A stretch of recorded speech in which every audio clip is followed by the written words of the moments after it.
Most accidents occur because I don't know that we'll ever completely eliminate injuries in construction. The goal, I think, is to... Here's my problem with this.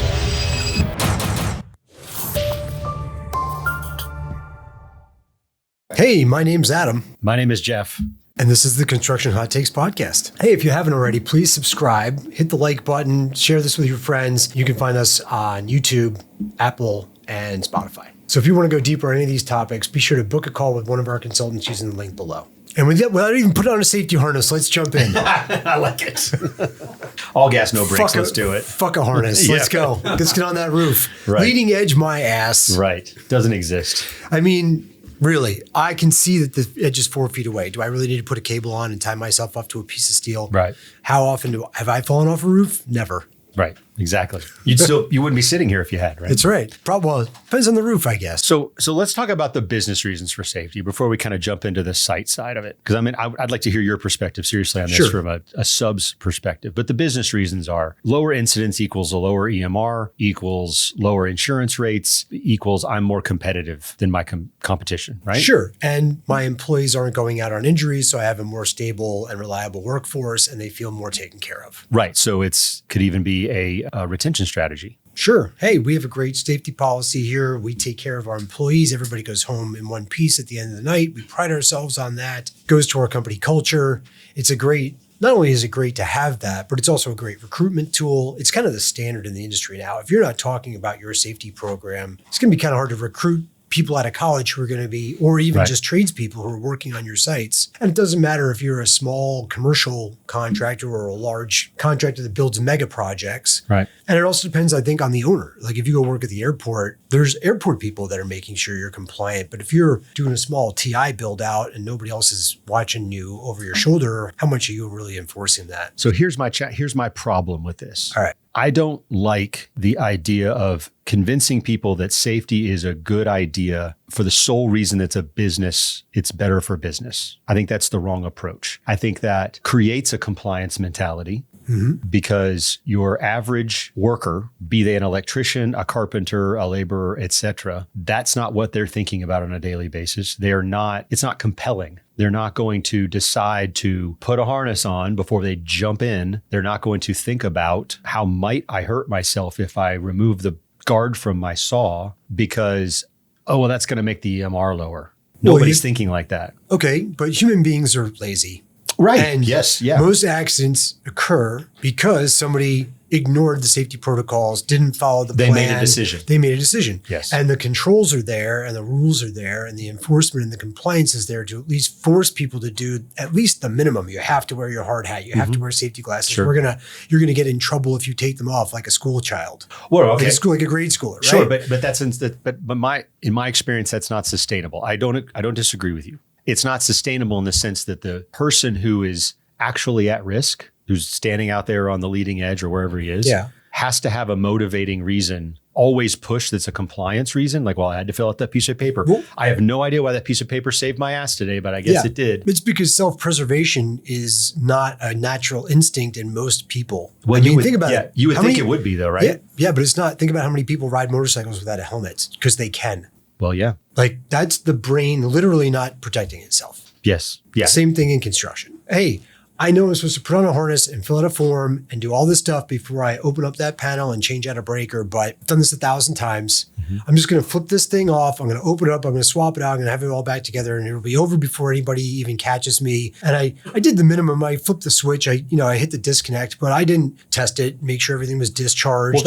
that's whatever. And I didn't lock it out and somebody else could walk in and flip the thing on when I'm working on it. And that happens. So that's my point though. Having compliance, paperwork, et cetera, doesn't stop people from making bad decisions. Right. But it absolutely does not stop them. But it prevents them from making every bad decision. That's what it does. I think it sets a floor. Like at least if we're forcing them to wear a hard hat and safety glasses, we can avoid head and eye injuries. Physical barriers, sure. Right. Yeah, like that's the guardrails, hard hats. Okay. It's the first form. It's the first form. It's the lowest form, but it's we say there's like 3 levels of safety. Yeah, is that the hierarchy of needs? Something like that. Yeah. It's like there's the PPE, then there's the controls where you just like remove access or you put up barriers. So it's not personally protective, it's area protective. And then there's like policies. And then I think there's some level of oversight on that too, and enforced compliance or observation, maybe. People are much more compliant when they know they're being observed. That's true.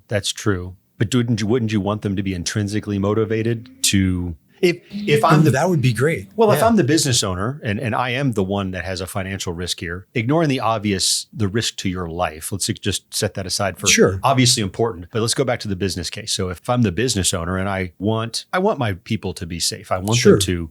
Nobody wants their employees to get hurt, of course. Right, of course. The challenge is, how do you get there? So how do you create a structure where the compliance happens and it's actually meaningful? It's a great question. I mean, people actually go, oh, I get this. This is for my sake. Have you seen my family's clients sake. Or worked with companies or been at a company that was the culture? Yes. And what did that look like? How did they get there? A couple different ways. One would be, it has to come from the top down. The owner of the business has to, the way I describe this is there's a moral or an ethical case made.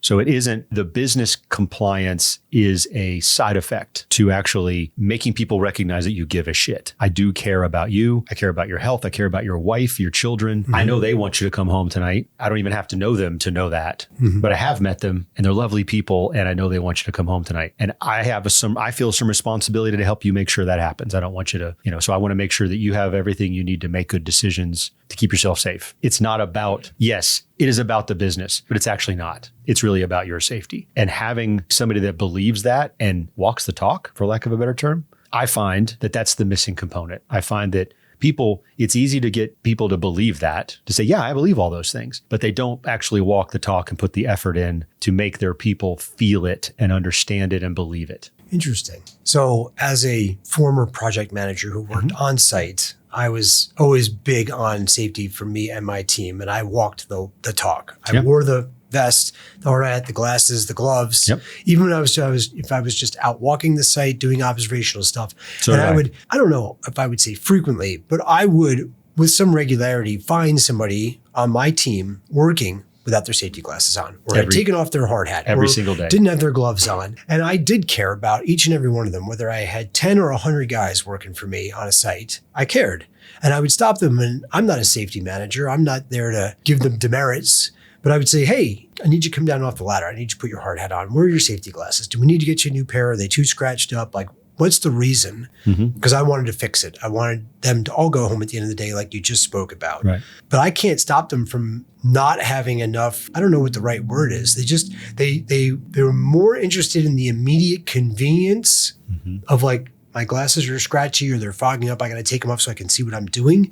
Rather than I need to make sure I don't damage my eyes. Or cut my finger off, or bang my head, or have something fall on me from another trade that's working, and something falls down an elevator shaft that I'm working near. Who knows what could happen?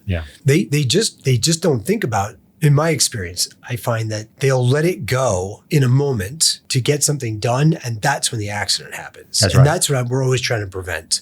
Right. Okay. So maybe the approach is that helping them to take ownership of that, look around, et cetera, all the examples you gave are real life. Seen them, been there. That's the gap though. It's I'm a business owner who does give a crap. I give a shit and I've done everything I can. But at the end of the day, there's a space between a man's ears.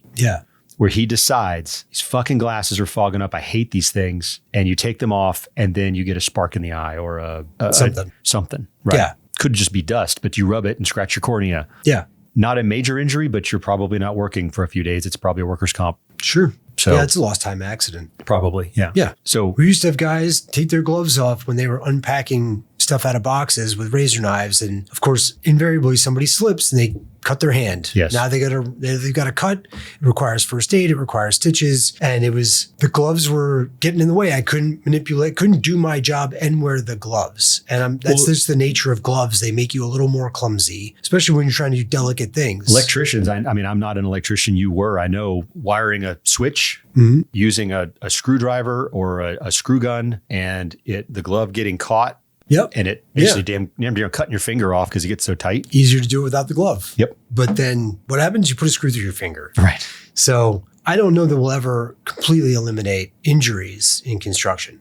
The goal, I think, is to minimize the frequency and the severity. And safety culture is designed to ultimately to bring everybody home safe at the end of the day. Mm-hmm.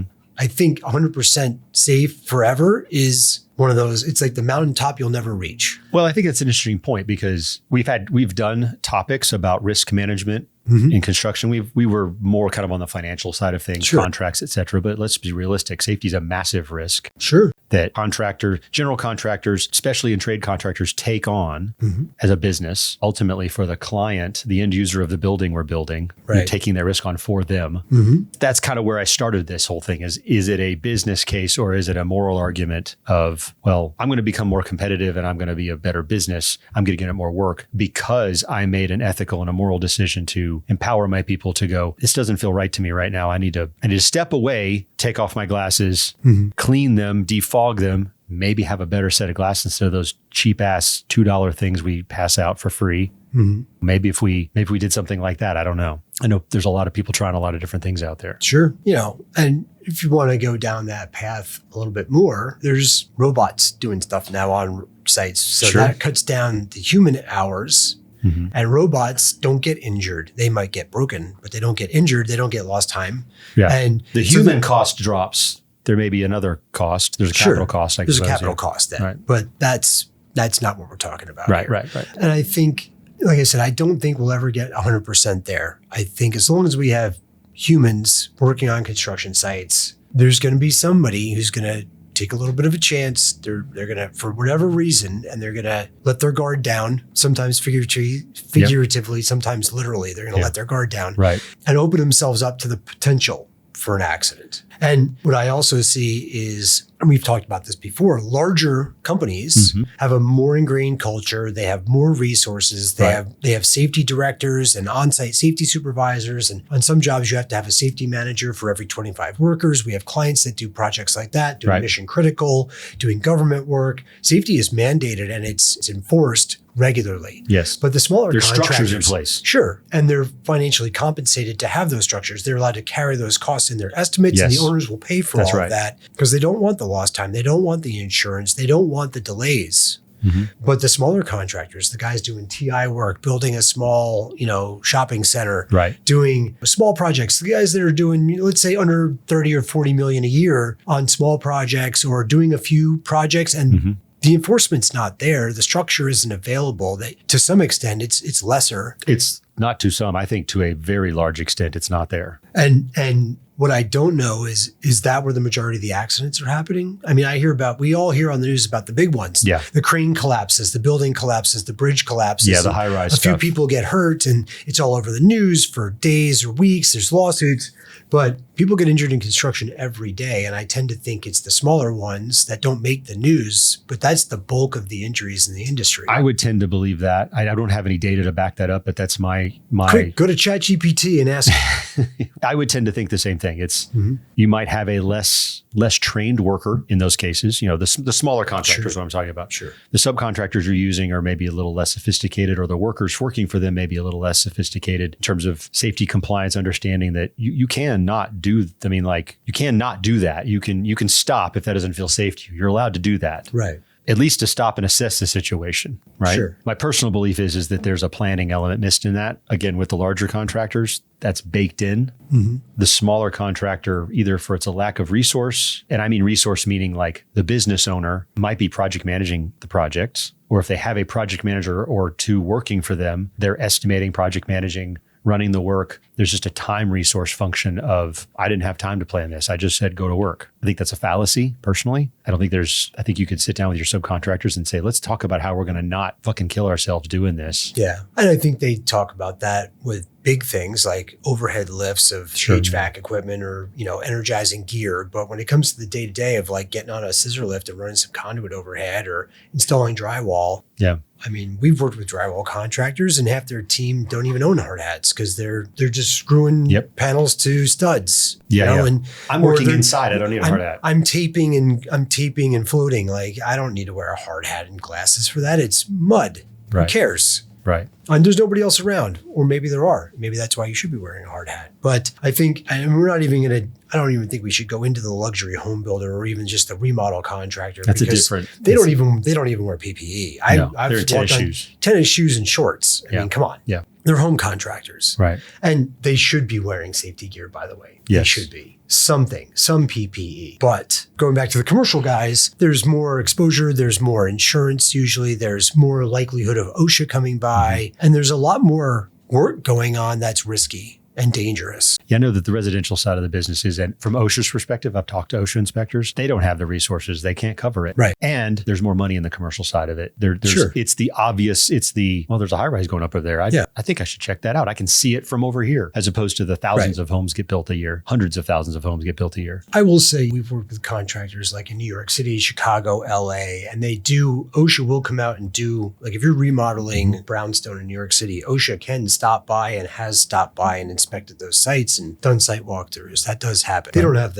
what's really interesting is those contractors don't have a playbook for how to handle it when OSHA shows up, which is something the bigger contractors do. If OSHA shows up, there's like a whole playbook of what you're supposed to do and where they go and how they get onto the site and how they're escorted and everything. That doesn't happen in the smaller projects. They just show up and walk on in. So I think that goes back to my point before about the planning of the smaller business owner, the small to mid-sized contractor. I don't know if it's lacking resource. I mean, I'm just going to assume it's a lack of time resource, maybe some expertise, but you can hire that out. You can find a consultant to help you build a safety plan. You can hire a consultant to help you enforce your safety plan. That happens too, or help me build a culture, right? The change management to build the culture so that I'm not doing this all the time, that I can empower my people to understand, like, okay, look, we used to give us cards. Did you ever get handed a card? Like, if OSHA shows up, pull this card out and this is what you say. Break the glass. Yeah. Follow the instructions. Like the nuclear code. This is what you do. Yeah. Well, yeah. I mean, we've helped companies design and implement safety cultures as part of a broader engagement before. We've also talked about ways to incentivize your team to be more compliant. And it's not don't report accidents. Right. It's, hey, you have all these forms and these toolbox talks and these safety inspections. Like, hey, let's reward people for actually getting with the program and following the rules and doing the job and doing the work and meeting with and hiring a safety director. We've designed those rules for companies before. Yep. Like, this is what a safety director really should be doing. And let's talk about motivations. Let's talk about what does success look like for them. Well, look, the reality is, unfortunately, if it's not documented, it didn't happen. It's like lesson number one. Right. So the forms are necessary. Sure. It's yes, we did have a discussion about the lift today, or yes, we did have a discussion about toolbox talk. We talked about how to properly lift from your legs, or it's hot out there. Make sure you're hydrated today. Yes, we did those things so that if there's a problem later, protect the business, you can say we had these discussions. They were trained, they were made aware. We did actually talk about this today. The things we talked about all happened per plan, except that thing. The wind blew harder than we thought it was going to. That's I don't the know. 5 whys question, right? Yes, Like right. That's the investigation side. And why did that happen? And why did that happen? And my point is from the work. I I was harping on, let's make the worker understand this. There's a why behind this. It's like, look, I get filling this out as a massive pain in your ass, and you hate doing it every day. I always thought about it in terms of it's a thought process that we're trying to impose here. Think about 5 steps ahead.